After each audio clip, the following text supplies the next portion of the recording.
Kamusta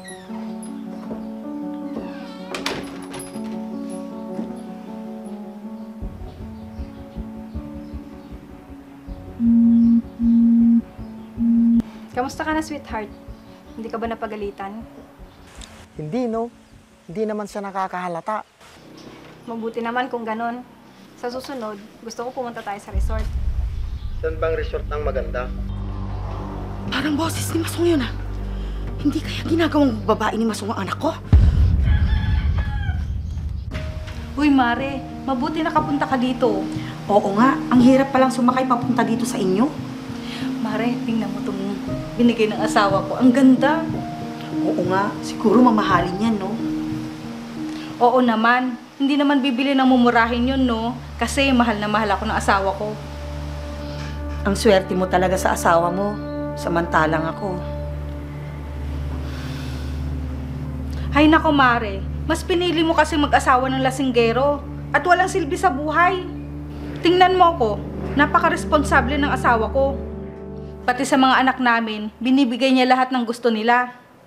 Hindi yun papayag na walang mabili sa amin pag sahod niya. Lagi siyang may sorpresa sa akin at sa mga anak ko. Maswerte talaga si Mitch sa asawa. Yung ibang may pera, ginagamit lang nila sa masasamang bisyo. Samantalang ang asawa ni Mitch, sa pamilya niya lang nilalaan ang pera na pinaghihirapan niya. Sige, Mare. Uuwi na ako. Baka dumating na si Marga. Walang tao doon. O sige, Mare. May lakad din kasi ako ngayon. Kasama ko yung mga kaibigan ko. Sige, tutuloy na ako. O sige, Mare, mag-ingat ka.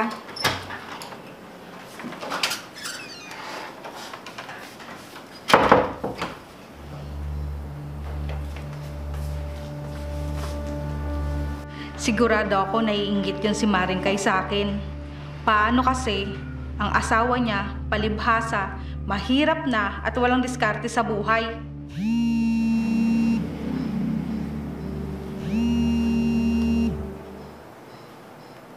Hello, Mars.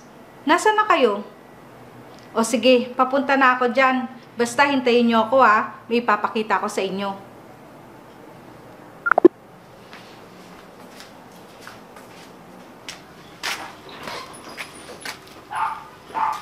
O anak, anong oras ka dumating? Kanina pa po, Nay. Pero alis po ako ulit. Bakit? Saan ka pupunta? At mukhang bihis na bihis ka. Makikipagkita lang po ako sa mga dati kong kaibigan, Nay. Eh sino namang mga kaibigan yan? Ang alam ko, malalayo mga dati mong kaibigan dito. Basta, Nay. Maiwan ko na po kayo. May ulam dyan. Kumain na lang po kayo. O sige anak, basta mag-iingat ka ha. Tsaka huwag kang magpapagabi. Opo, Nay. Ay nako, yung batang yun talaga. Walang kapaguran. Kagagaling lang sa trabaho tapos maglalakwatsa na naman.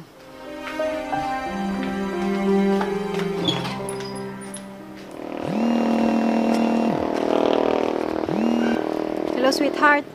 Papunta na ako dyan. Mga 5 minutes lang siguro. Wait muna ako dyan. Bye. Mga walang magawa sa buhay.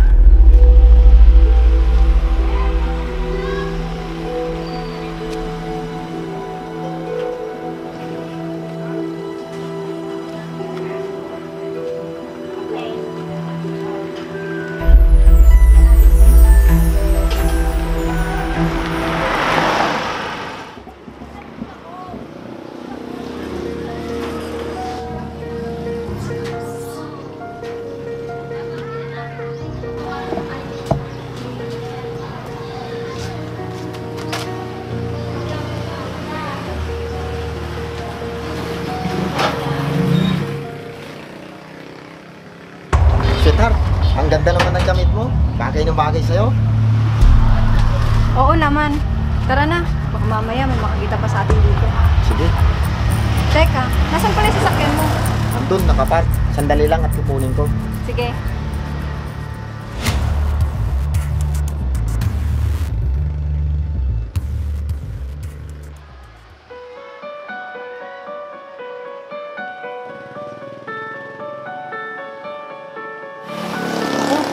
Si Tita Mitch, ba't kaya siya nandito?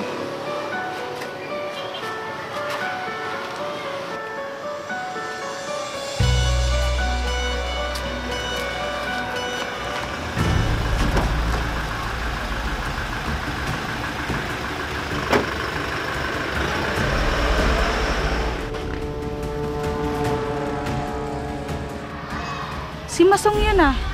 Ano kayang ginagawa niya dito?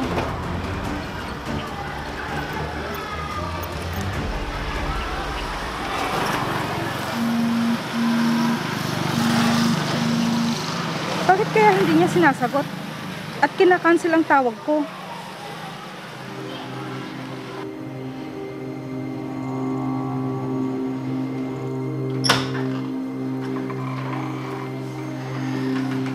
Masong, saan ka galing?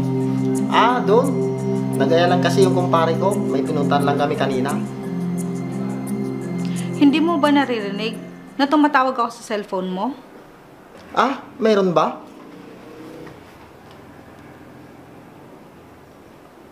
Pasensya na, Mitch. Ngayon ko lang nakita.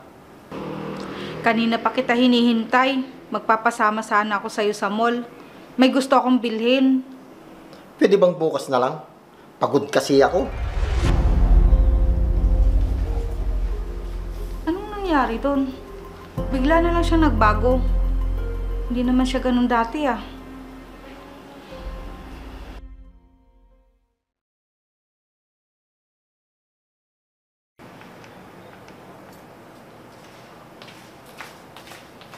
Masong, gusto kong mamasyal tayo ng mga bata.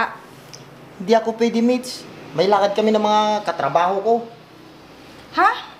Hindi pa naman ngayon eh. Sa linggo pa. Ha? Meron pala kaming lakad ni parang Jerry sa linggo. Nagpapasama at mayroon siyang bibiling gamit. Dati-rati, pag nag-aaya ako, hindi ka tumatanggi.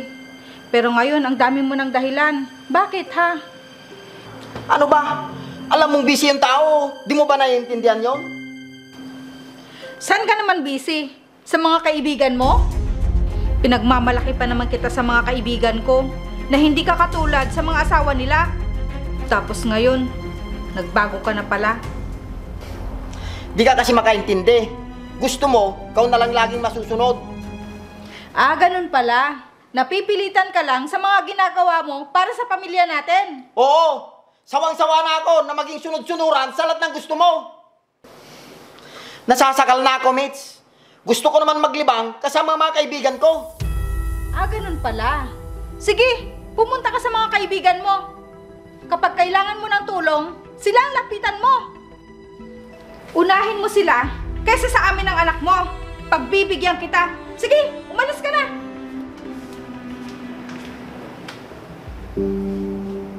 Nakakairita na. Gusto niya, lagi siyang bida dito sa bahay. Makaalis na nga lang.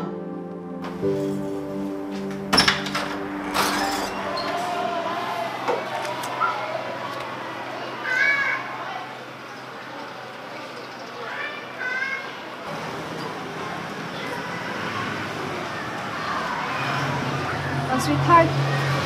Anong nangyari? Nag-away kami ni Mitch. Ha? Bakit? Anong pinag-awayan nyo? Nagsasawa na ako, Marga. Siya na lang kasi lagi nasusunod sa amin. Inubos lang niya mga pira namin sa mga luho niya. Kahit hindi naman kailangan. Saan mo ba gustong pumunta? Nang malibang ka naman. Tara, may pupuntan tayo. Sus! Iba na naman yung gusto mo eh. Sige na, tara na. Sige na nga, kung di lang kita mahal. Yan ang gusto ko sa'yo eh.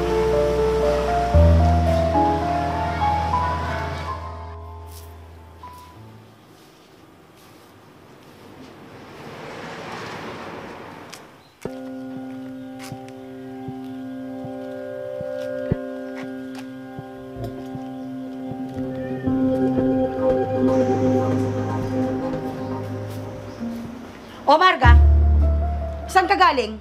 Kagabi pa kita hinihintay ah. Saan ka natulog? Sa katrabaho ko po, Nay. Gabi na po kasi kami natapos sa trabaho, kaya nakitulog na lang ako sa kanila. Ganun ba? Sa susunod, magpaalam ka naman kasi sa akin para hindi ako naghihintay sa'yo. Pasensya na po, Nay. Sige po, papasok na ako sa loob. Sige, kumain ka na lang ng almusal dyan sa loob at tatapusin ko lang tong ginagawa ko. Sige po, Nay. Totoo kaya yung sinasabi ng anak ko? Baka mamaya may ginagawa na siyang iba. Baka mapahamak siya.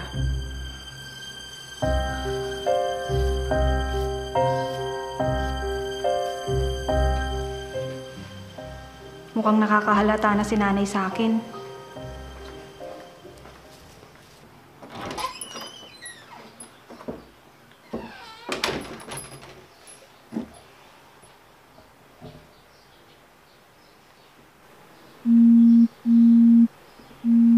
Kamusta ka na, sweetheart? Hindi ka ba napagalitan? Hindi, no? Hindi naman siya nakakahalata. Mabuti naman kung ganon. Sa susunod, gusto ko pumunta tayo sa resort. Saan bang resort ang maganda? Parang boses ni Masong yun, ah. Hindi kaya ginagawang babae ni Masong ang anak ko? Marga! Sino yung kausap mo? Nay, kaibigan ko lang. Akin na nga yung cellphone mo. Hello, Masong? Ikaw ba yan? Hello? Kai? Sinasabi ko na nga ba eh. Kailan niyo pa niloloko si Mitch? At ikaw, Marga, nakakahiya ka. Nay, hindi ko naman po sinasadya na mahulog ang loob ko kay Masong. Ang daming lalaki dyan, Marga. At talagang si Mitch pang kinaribal mo?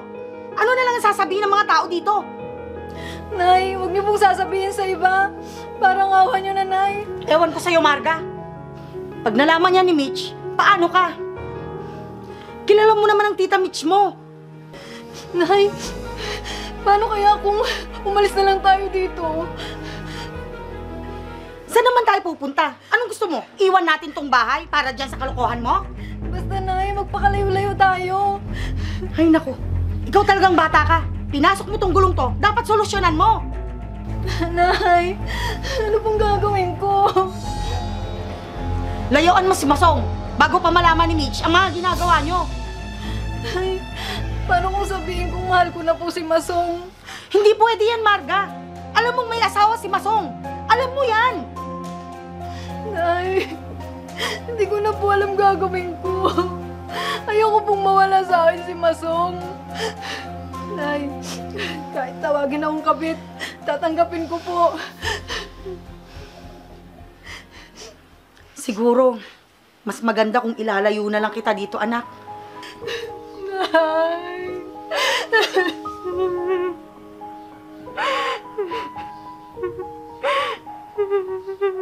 Diyos ko, tulungan mo po ang anak ko.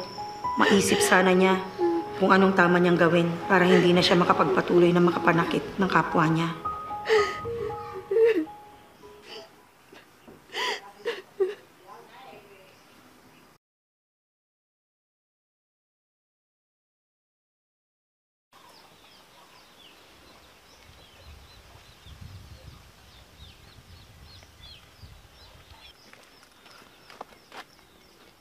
Si Mitch ba yun?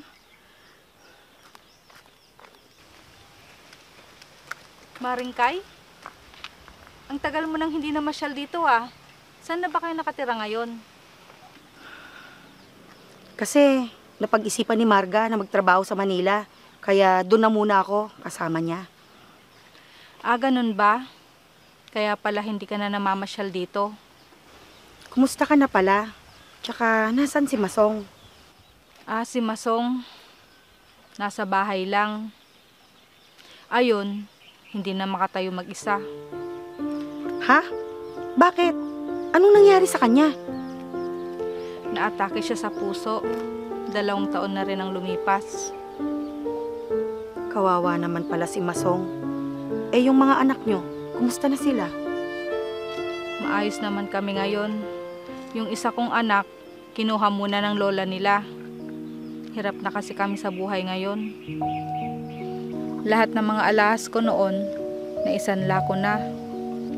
Para lang may pantustos sa gamot ni Masong. Kawawa naman palang sinapit ngayon nila Mitch. Dati, sunod sa luho sa asawa. Ngayon, wala na. Ang buhay nga naman. Maringkay, natulala ka na dyan. Si Marga pala, nasa na siya? Ah, nandun pa siya sa Manila. Ah, ganun ba? Sige Mare, mauna na ako. Wala kasing kasamang asawa ko sa bahay. Sige.